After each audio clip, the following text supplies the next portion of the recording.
Hello beautiful soul! Welcome back to my channel. This is my channel from Japan, Kabayan Gemini. This reading is for you. Tingnan natin iyong January 1 to January 15, 2025. Maraming salamat muna sa mga subscriber, new subscriber, cross-watcher, at sa mga bagong pasok dyan. Welcome na welcome kayo sa bahay ni Ate Amy. Salamat din sa nakatapa ng puso ninyong mga comments. At sa mga nagpa-personal reading, maraming salamat po. Kung gusto niyo na energy niyo lang talaga, ang gusto nyo makuha natin all the details para sa personal reading ay nasa baba ng video na ito. This is a general reading kabayan Gemini. Kunin mo lang ang sa iyo at itapon ang hindi sa iyo. Maaring ito is vice versa, energy mo, energy ng person mo, o energy ng malapit sa puso mo. Nangyayari, or mangyayari pa lang. Use your own intuition, lawakan natin ang ating isipan. Napakarami yung energy sa mundong ito, kaya hindi ito basta-basta magre-resonate sa inyo. Pag hindi nag-resonate sa inyo, ibig sabihin hindi nyo energy. Hindi nag-resonate at hindi nangyari, ibig sabihin hindi nyo energy ang nakukuha natin. Pag hindi nyo alam ang general reading at ang vice versa, paki-google na lang din para mas maintindihan nyo ang reading natin at hindi kayo magkaligaw-ligaw. Okay. Teka lang Katinong mata ko Okay. Okay, andito ka sa isang situation. Okay, nakikita ko dito. Magkakaroon ng isang pagdidebate or pag-uusap. Ako nakikita dito, no? Parang may mga pag-uusap, debate, or sana walang conflict, no? Sana walang conflict, syempre. And then, makakaramdam daw ng mga pang-aabuso. I don't think so kung pang-aabuso ng isang tao or maaari ito is nakaraan na, or mangyayari pa lang sa iba yan. Parang aabusuduhin ka niya, siguro sa pagiging mabait mo, ganyan. Yan, may mga pang-aabuso ng isang tao, and there's a pain, no? Kasi nakatingin ka dito, maaaring ikaw ito, or vice versa tayo na maaaring nagkakaroon ng, hanggang ngayon, there's a painful situation na maaaring bit-bit mo pa sa ngayon, no? So, nakita ko dito. Meron kang mga dinidesire or may mga gusto kang aksyonan or may mga gusto kang panindigan na isang bagay, no? Sa nakikita ko dito. Pero titingnan ko pa rin why. And then, may mga emotions pa rin ako nakikita sa'yo. Siguro, hindi ko lang alam kung ikaw is a night shift or meron talagang thinking from the past emotions kasi may pain pa rin ako na nakikita dito. No? And nandito yung siguro minsan nagkakaroon ka ng reflection, no? Yun, maaring yun yung reflection from the painful situation na naranasan mo or into your relationship, into your work, ganyan. Sa nakita ko dito, maaring yung iba sa inyo, there's a hard work na pang-aabuso sa inyo, no? Maaring yung pinagtatrabahuhan nyo or into your relationship, maaring masyado kayo inaabuso dun sa sitwasyon na yun, no? Baka hindi nyo lang din nararamdaman or may tao na inaabuso, ganyan, sa nakita ko dito. Nandito ka sa isang situation na, yun nga, moody-moody type, no? You need to trust more to your intuition sa nakikita ko, and you need to protect also yourself sa nakikita ko dito. Protektahan mo rin yung sarili mo, no? Wag lang yung ibang tao. Tandaan mo, syempre, protect also your finances, no? Yung when it comes also to a money, no? Kung medyo, syempre 2025 na kailangan protektahan mo yung money mo para in the future is meron ka pa rin. Kumbaga, you let go your old version of you, no? Sa nakita ko to, may mga dapat ka i-let go to protect your money, and also, maaring ikaw, andun din yung, maaring may mga pinoprotektahan ka na isang tao, anak, yan, malalapit sa puso. Kakaroon ng, nahandoon yung, you have a power or hando yung pagkakaroon mong leadership sa isang sitwasyon sa buhay mo. Siguro hando yung we come to a power and leadership kasi siguro hando na yung paninindigan to take it action, no, sa nakita ko. Siguro mas more mong naiintindihan na ngayon yung mga bagay-bagay na mga gusto mong mangyari sa buhay mo. So, iba sa'yo, maaring ganun na, hando na kayo sa sitwasyon nyo na yun, no? Maaring may mga gusto ko ng panindigan at gusto mo na mag-action to move forward, ganyan. Pero sa iba sa inyo, maaring may mga past situation pa rin na hanggang ngayon is bit-bit nyo pa sa nakikita ko dito. You want peace, siyempre din naman na you want peace. Then, ang nakikita ko dito, ang hindi ko lang naintindihan ay, siguro, there's a retirement akong nakikita dito. Parang may retirement, hindi ko alam kung may mga nagkahiwalay or nagkaroon ng pagtatapos, ganyan, maaaring sa work or ano yun, maaring sa work o kaya sa relationship ito, no, sa iba sa inyo. Pero nakatingin ka pa kasi sa nakaraan, sa nakikita ko ito. Maybe you're related to Virgo, Aries, Libra, and Capricorn. Tingnan natin.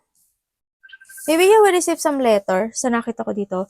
Letter, news, or may mga susulatan ka o there's a communication ako na nakikita dito. Maaring communication, ikaw or vice versa, maybe there's a communication from the past or may mga communication ako nakikita dito. And also may sinasabing documents. Baka may mga nakaligtaan ka na isang documents o mga papers work, no? Yung mga papers na kailangan mong sulatan, yun, may mga speech ako nakita, baka may mga dapat kang pirmahan o mga nakalimutan mo na 2024 pa hindi mo napansin. Medyo check nyo na lang din muna, no? Sa nakita ko. Tingnan natin ang energy ni Gemini.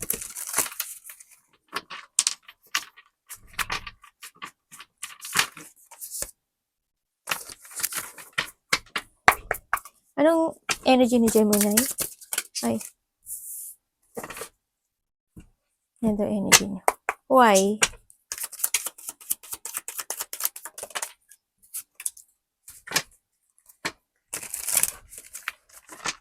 Uy, may paninindigan ka na.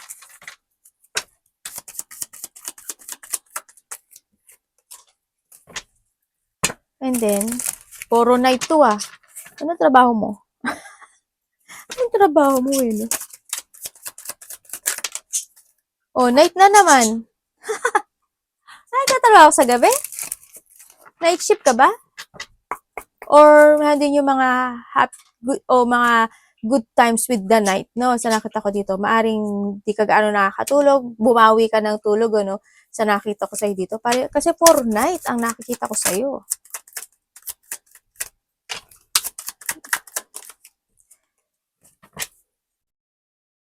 Okay.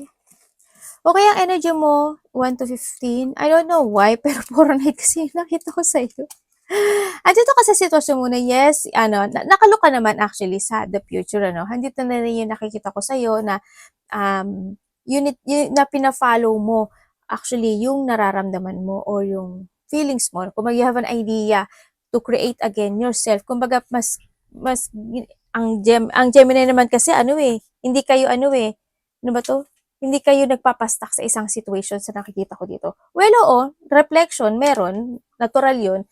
Kahit sino meron, di ba? Pero ang nakikita ko dito, ang energy mo ngayon is, nandito yung situation na maaring you're starting a new situation in your life, ganyan. Merong isang bagay na mahalaga sa'yo na ginagawa mo, pero puro night kasi siya. Actually, hindi ko alam kung nagtatrabaho ka sa gabi or night shift ka, ganyan. Nakikita ko naman na okay ka naman, komportable, sa nakikita ko dito, mas more mong ginagamit kayo yung siyempre andun pa rin yung feelings. Siyempre you're doing yung ginagawa mo yung gusto mo. Pero mas ang iniisip mo ngayon, ang nakikita ko dito is um, utak, no? Yes, gumagamit ka na rin din ng utak din naman sa nakikita ko. Ang nakikita ko lang is, I don't know why, andito yung maybe you have a two-person, no? Sa nakikita ko dito. Or handun talaga yung etong sitwasyon na to na maybe there's a past situation ako na nakikita sa'yo na maaring nagre-reflect pa sa'yo at iniisip mo pa siya gabi or naiisip mo pa siya in a night, no? Sa nakikita ko dito. Andito rin naman na you starting create, nagkakaroon ka ng mga creation with it, na new idea sa buhay mo, no? Na maaring ito is maaring iba sa inyo, yung work, ganyan, yung iba sa inyo is pinagkakaabalahan na gustong-gusto niyo na mahalaga sa inyo, ganyan. Sa nakikita ko dito. Hmm. Titingnan ko to ha. Mayroon akong parang may something dito. Yung ginagawa nyo ngayon, parang, devoted. Ganyan. Parang nahandun kayo sa nakapokus kayo sa ginagawa nyo this time. Maring new work, o kaya meron na kayong sitwasyon na gusto nyo, bakit ganun? Parang sinasabi dito na kailangan mo daw na mag-relax or mag-recharge ka dito, no? Kasi kung titignan mo, puro night siya, di ba? Ibig sabihin, kung medyo hindi ka nakakatulog this time, no? Kung ano man itong situation na ginagawa mo, work man iyan or happening in night, pero hindi ko naman nakikita yung medyo bad, hindi ko naman siya nakikita. Kung ano man itong bago na ginagawa mo sa buhay mo, medyo recharge ka rin, no? Sa nakikita ko dito, no? You need also a discipline dito sa sitwasyon mo, by the 1 to 15, you need to discipline din, no? Kumaga, when it comes to a money ring, you need to discipline your money, no? Huwag labas din ng labas, no? Pero nasa sayo yun, no? Nasa sayo din naman yun. Kung ano man itong sitwasyon na to, no?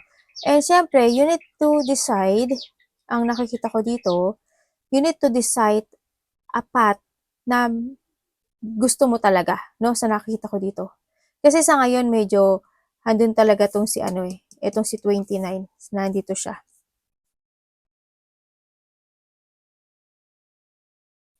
Bakit kaya, meron ako nakikita dito, someone's offering, or someone want to talk, no? Dito ako nakikita.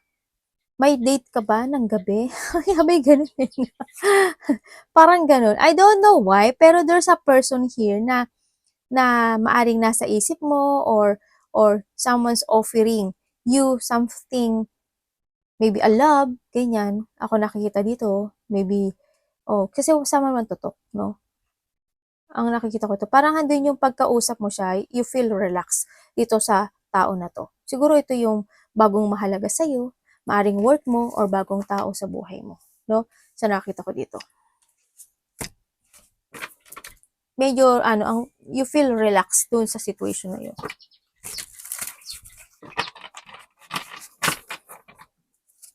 Tingnan natin. Ano ang parating kay Gemini?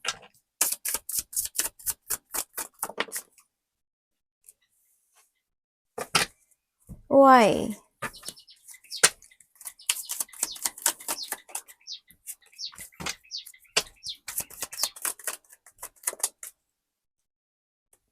Anong kaganapan? Tandaan nyo ha, palagi tayong vice versa. Anong nito? Ay? So nga na lumabas siya. Oh. Okay. Parating sa'yo,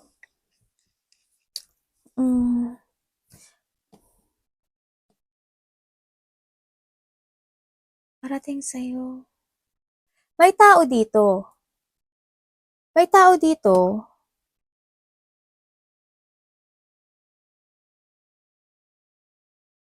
Na mag-ari magkakaroon ng getting together with someone, maaaring kasamahan mo sa trabaho, or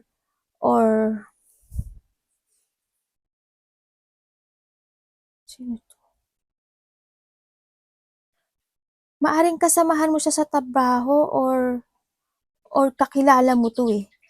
Kakilala mo siya. Pero ang maaring aayain ka niya dito. Hindi ko lang makita kung bakit, why, no? Kasi ang nakikita ko dito sa tao na to, hindi siya pwedeng pagkatiwalaan. Hindi siya pwedeng pagkatiwalaan. Ano siya?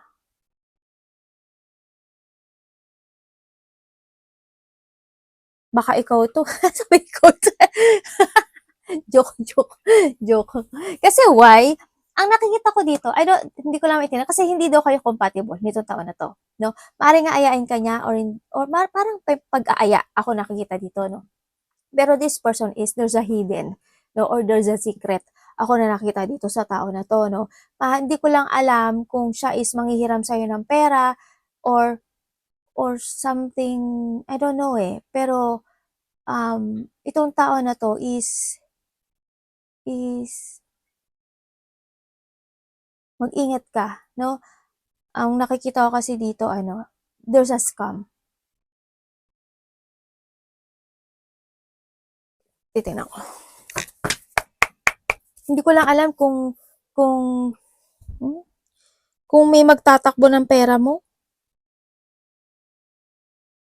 Kasi magkakaroon ka daw ng isang bad decision. Yes, magkakaroon ka ng isang bad decision and you will trap 'no, sa nakita ko dito. I hope I hope hindi mangyari sa inyong lahat sa nakita ko dito. And then, sa iba naman is, ang nakita ko dito is you als basta mag-ingat kayo. I-warning ko lang kayo uli ha. Mag-ingat ka sa mga taong sakim. May tao dito na magiging sakim, may tao dito na hindi ka pahalagahan, aabusuduhin yung iyong kabaitan. May tao dito na basta i-undervalue ka niya actually, and then maaring kung ito is sa iba siguro maaring may mangungutang sa'yo, hindi ka mabayaran, gano'n. O kaya kasi nandito si 29, ibig sabihin kung may mga nangutang in the past, maaring hindi ka na niya mabayaran o wala pa siya maibabayad sa'yo, pero nakita ko 'to hindi ka niya mababayaran. And then also, um, may mga scam 'no. Kung there's a person here na nakikita ko dito na maaring nakakausap mo or makikipagkita sa'yo or magkakaroon ng maybe yung iba kasi dito is a friend, basta ang nakikita ko sa kanya kakilala mo siya sa nakita ko dito.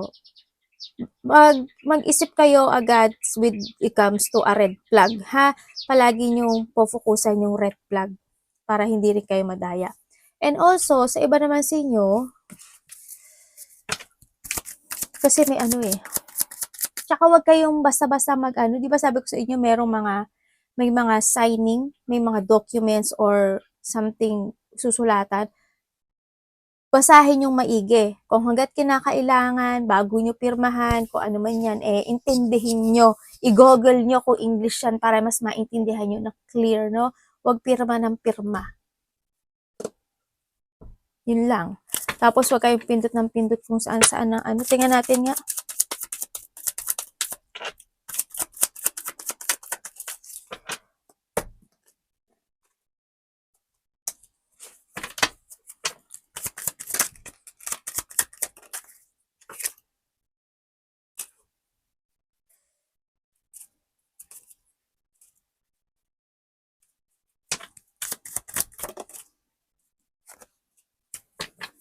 Nako, kakilala niyo to.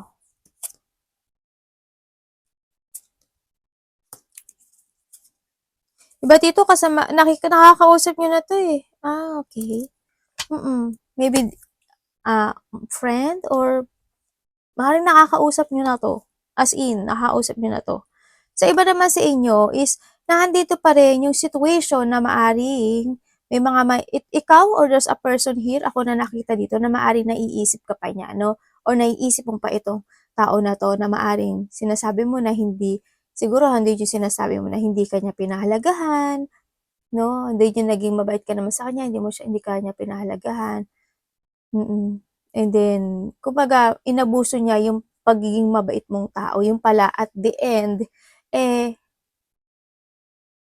we just friend. Yung mga ganyan. Yung mga ganun, no? Kumbaga, sinasabi rin naman dito ni Card na, yes, there's a breakup, there's a breakup. Yan, may breakup naman ako na. Sa iba dito, baka may nagkaroon na ng breakup or may magkakaroon ng breakup. May tao kasi rin dito na gagamitin ka, actually. No, may gagamitin ka. Kung this is a relationship from the past, maaari tong tao na to is, yun nga, umalis siya dun sa situation nyo, no? Actually, hindi ko nakita yung love, no? Ang nakita ko lang sa kanya is, kaibigan mo siya. Kung inaano mo na kaibigan, na lovers mo siya, hindi. Para sa kanya, hindi ka niya lovers, no? Kasi you're not compatible, ang sabi niya dito, no? Or vice versa tayo. Andun lang din yung panggagamit. Ginamit ka lang niya dun sa needs niya, no? Inequality rin kasi ang nakita ko dito sa relationship na to, no? Or magkakaroon din kayo ng hindi pagkakasunduan dito, no, na maaaring magkakapatid, kasamaan sa trabaho, or karelasyon dito sa nakikita ko dito. Pero malapit to sa puso mo. Basta mag-ingat ka sa mga tao na nakakausap mo, sa mga tao na kasi magkakaroon ka daw kasi ng isang bad decision at maaring ikaw is matrap doon, no? Or maaring, kasi we have the 29 din sa nakita ko dito. Kasi we have the debate din, di ba? Baka magkakaroon kayo ng conflict or hindi pagkakaintindihan or magkakaroon kayo ng argumento ng makakausap mo, no? Yan ang parating. Magkakaroon ng agreement, mga disagreement, magkakaroon ng struggle, or mga tension sa nakita ko. Malaki man o maliit yung conflict na yun, o yung mga tension na yun, yan. May mga sitwasyon din na medyo makakaramdam ka ng pagkairita sa tao na kasama mo or makakausap mo sa nakita ko dito. Medyo may irita ka. Yung iba sa inyo, dito rin yung may tao rin ako dito na yung parating may tao rin na mataas ang ego. Yan. Yung mataas ang ego,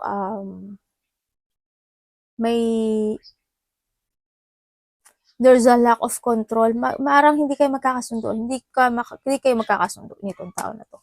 As in, kuhanin mo yung sa'yo doon. Ano yung dapat iwasan ni Gemini?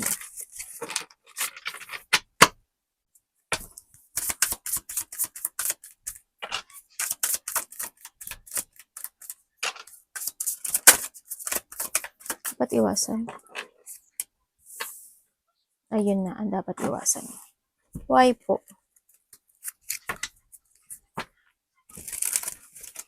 Parang you still trapped in a pain, no?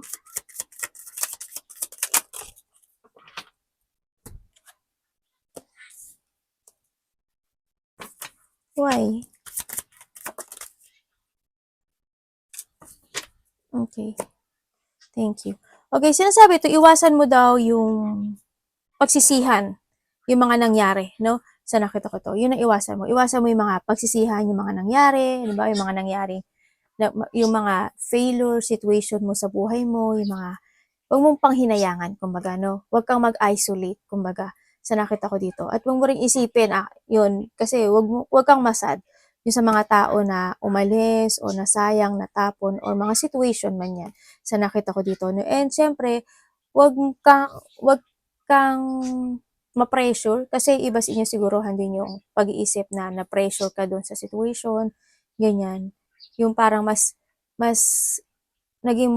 more understanding ka dun sa situation mo na yun, no? Kumbaga, wag kang ma-pressure sa mga nawala at umalis o nag-fail na isang sitwasyon sa inyo. At saka wag ka raw magkakaroon ng doubt sa sarili mo. Na hindi rin siya kasi makakatulong sa iyo, no? Wag kang mag-doubt sa sarili mo. It's time to shift, no? Sa nakita ko dito.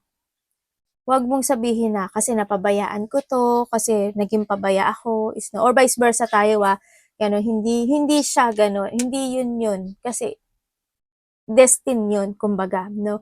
Wag kang mag-down sa sarili mo, and wag kang maghintay, syempre, no? Don't wait to fix again yung situation kasi hindi siya ang pinaka-the best na lang siguro dito is the 30, is yung maintindihan mo yung situation at kumbaga itong si 29, i-let go mo na lang din sa nakita ko dito, no? You need to decide in your path, no? It's time to decide, it's time to, siguro, yung iba, medyo, andun talaga yung sadness, andun yung disappointment, yan. Huwag kang ma-disappoint sa mga mangyayaring sitwasyon sa buhay mo, no? Hindi naman, hindi talaga. Sayang lang yung time, di ba? Kumbaga.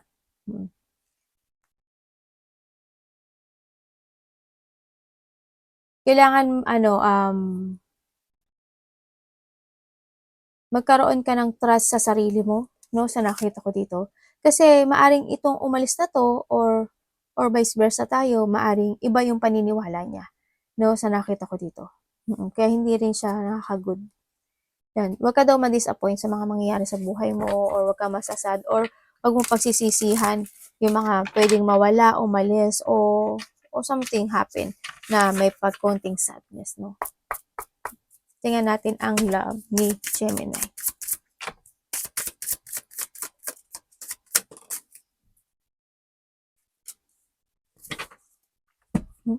ito talaga ang love mo. Why?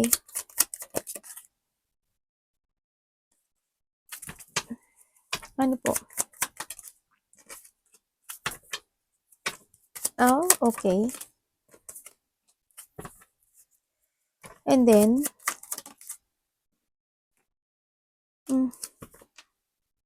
and the Ace of Cups. Okay. So, nakita ko sa'yo, when it comes to a love, yes, maaring there's a person ako na nakikita na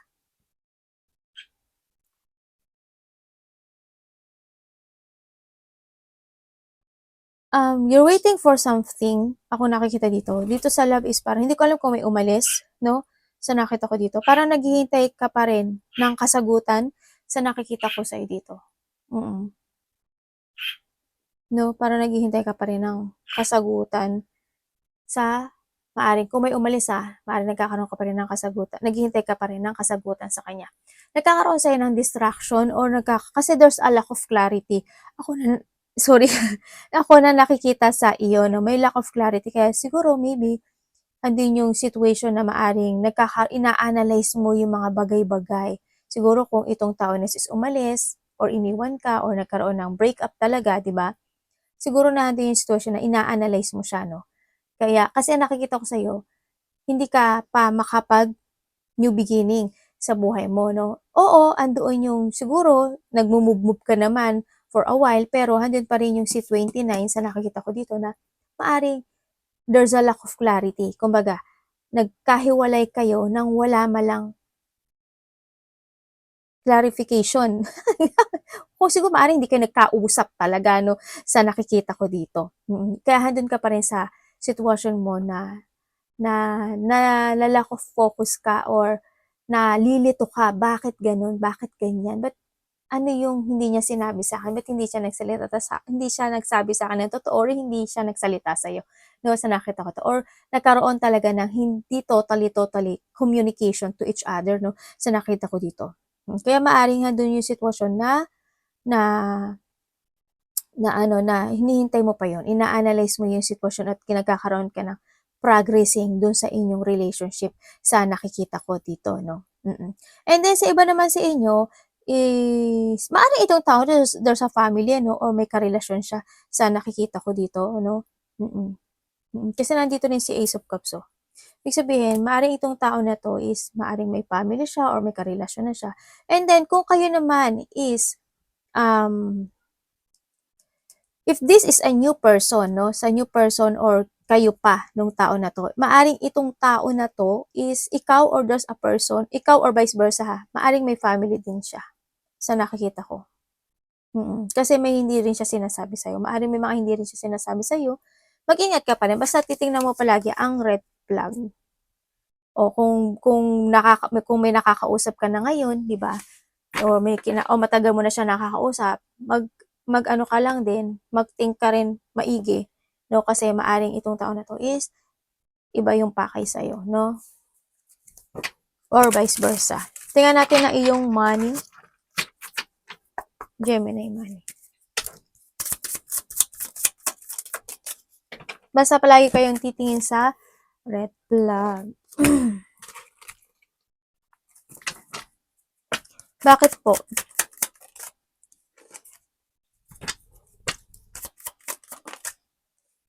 Justice, injustice talaga.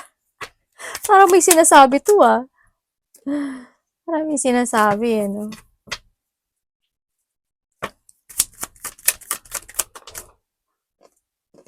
Lumabas na naman siya. Lumabas na siya dito. Lumabas pa siya dito. Okay. Sa nakikita ko sa'yo dito,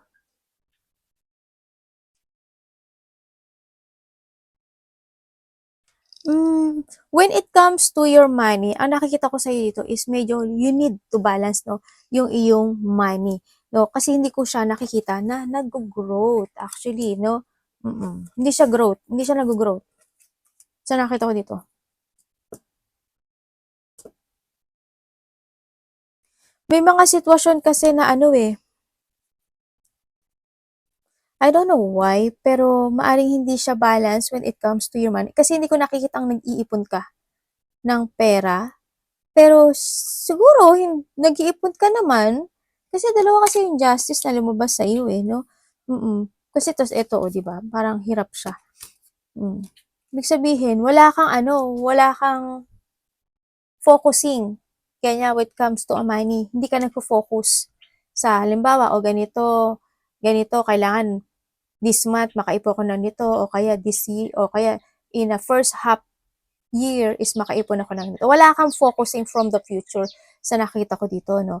Ang nakikita ko dito is you need to make it balance, and kailangan may isang sitwasyon ka na focusan mo when it comes to your money, no? Sa nakikita ko dito.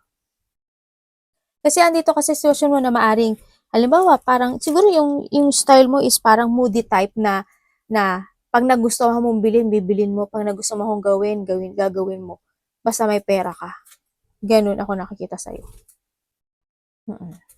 Medyo hindi siya good, no?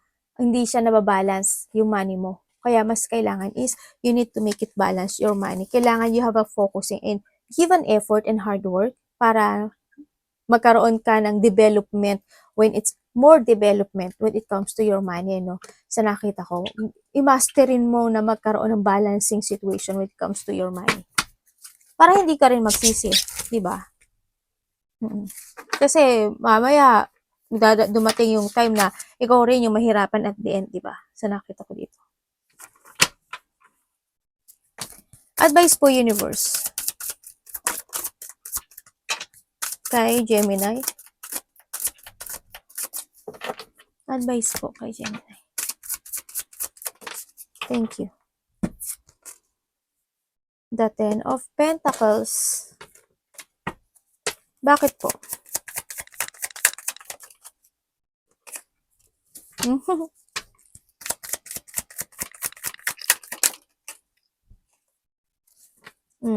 Tama nga si universe. You have the 5-5, no? And that's all. Lumabas na to kanina.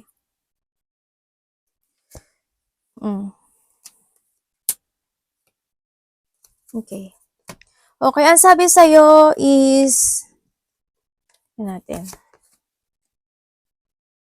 You need to be stable. Aray, you need to be stable. Ang advice sa'yo is you need to be stable, no? Kumbaga, have a focus sa nakikita ko dito. Have a focus. And then, you need to accept yung isang situation or you need mo ng mag-move on, no? Self-forgiveness, move on, and recovery. When it comes to money, you need to recover, be stable, focus, or sa isang relationship or sa mga bagay-bagay sa buhay mo, you need to move on, finding peace, and also acceptance. You need to recover and to accept yung isang sitwasyon mo sa nakita ko dito, no? And kailangan dito ng inner strength. Kailangan mo magkaroon ng focus, lakasan mo yung loob mo, confident. May confident ka naman, always naman ng Gemini, have a confident. Pero, you need to control your money. Why? Pagsisisihan mo ang lahat. Darating yung time na mismo ikaw, magkakaroon ka ng maaring malaki or financial problem sa'yo, no? Sa nakita ko dito, maaring ikaw mismo lumuha, no? Kaya medyo ingatan mo lang din when it comes to your money. Sa nakita ko, be stable, be stable. Huwag mong sayangin if ever na nagkakaroon ka ng blessing, di ba? Huwag mong sayangin yung situation na yon sa nakita ko dito. Kasi maaaring may pagdaanan ka na isang malaking pagkakagastusan or dumating ka sa isang sitwasyon na at the end, wala ka na pala, no? Kumbaga, magiging na siya, giri-giri, kumbaga. Ayan tayo si Three of Swords, diba? Maaring hindi maganda yung mangyari sa iyo, no? Sa nakita ko to. Yes, iba dito, maaring nagkaroon na ng isang separation sa buhay, ano, sa nakita ko dito. Para maaring nagkaroon na talaga ng, yung isa is may binavalue na isang sitwasyon and they starting a new beginning sa buhay niya. Sa nakita. And you need to value also yourself. Sa nakita ko, be stable. Mas mag-focus ka ngayon sa iyong trabaho, sa iyong family, yan, sa pera mo. Focus to yourself, take care yourself, and then, yun, mas more trust to your intuition sa nakita ko dito. Acceptance lang. Acceptance is needed. Arigatou namaste. Try to invest more to yourself, no? Invest to yourself. Arigatou namaste. God bless.